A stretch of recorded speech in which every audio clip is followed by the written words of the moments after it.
assessing already tense U.S.-China relations after the Chinese surveillance balloon was shot down. Welcome to VOA Asia Weekly. I'm Chris Casquejo in Washington. That story is coming up, but first, making headlines. The United States has renewed a warning that it will defend its treaty ally, the Philippines, if Filipino forces come under attack in the disputed South China Sea. The statement came after the Philippines accused the Chinese Coast Guard ship of beaming a military-grade laser at a patrol vessel that briefly blinded some of its crew. 12 years after a massive earthquake and tsunami triggered a nuclear catastrophe, workers at Japan's Fukushima Daiichi plant are preparing to release treated wastewater into the sea. Operator TEPCO said the water has been filtered to remove most radioactive elements and called the release both safe and necessary. Pacific Island leaders have urged Japan to delay the release over fears the discharge may not be safe. One of Cambodia's last free media outlets, Voice of Democracy Radio, ceased operations Monday. Prime Minister Hun Sen ordered its closure after it alleged that Hun Sen's son, Lieutenant Hun Manet, signed a $100,000 donation on his father's behalf for Turkey earthquake relief aid. VOD acknowledged it made a mistake. The closure comes ahead of general elections set for July. ByteDance, the Chinese parent company of social media platform TikTok, became the fourth largest internet company in spending on U.S. federal lobbying as of last year, according to newly released data from nonprofit Open Secrets. ByteDance spent $5.4 million in 2022 alone. Only Amazon and the parent companies of Facebook and Google spent more last year on lobbying efforts. The White House says the 3 unidentified aerial objects shot down, including one over Canada, in the past week were likely benign.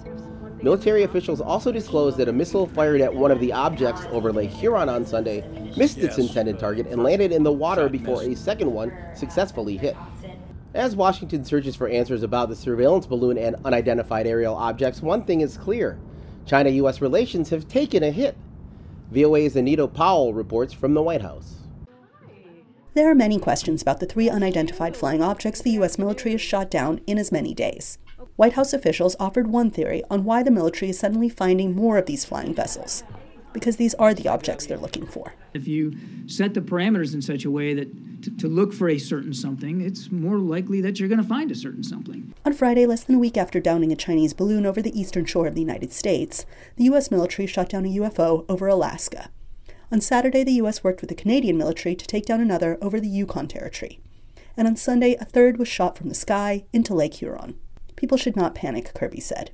We do not assess that these most recent objects posed any direct threat to people on the ground. But if the truth is out there, it's clouded by China's anger over what they say is unfair U.S. punishment for a weather balloon that simply drifted off course and across the entire continental U.S. The U.S.'s abuse of force, overreaction, and escalation of the situation goes against the spirit of international law and against international practice. Now they are hyping up, exaggerating, and exacerbating the situation, using this as an excuse to illegally sanction Chinese enterprises and organizations. The White House said there is no current plan for President Joe Biden to talk to Chinese President Xi Jinping. And Kirby said the Chinese military is not interested in speaking to the U.S. Defense Secretary.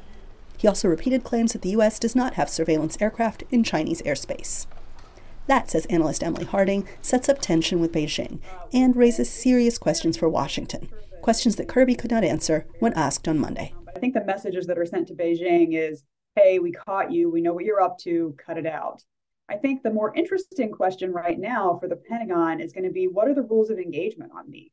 Suddenly we've found these objects that are floating over the northern United States, and are we going to try and shoot down every single one of them that floats over the airspace, or are we going to come up with a much better way of determining what is and is not a national security threat? Which leaves the biggest question of all. Once investigators learn what the objects are and what they were doing, what then? Anita Powell, VOA News, the White House. Finally, Air India is placing orders for 470 Boeing and Airbus aircraft, a sign of surging travel demand in a nation with a swelling middle class. Air India is ordering 220 Boeing aircraft valued at $34 billion. It is U.S.-based Boeing's third largest sale of all time in dollar value and its second of all time in quantity. Visit voanews.com for the most up-to-date stories. Thanks for watching VOA Asia Weekly. I'm Chris Casquejo. Until next week.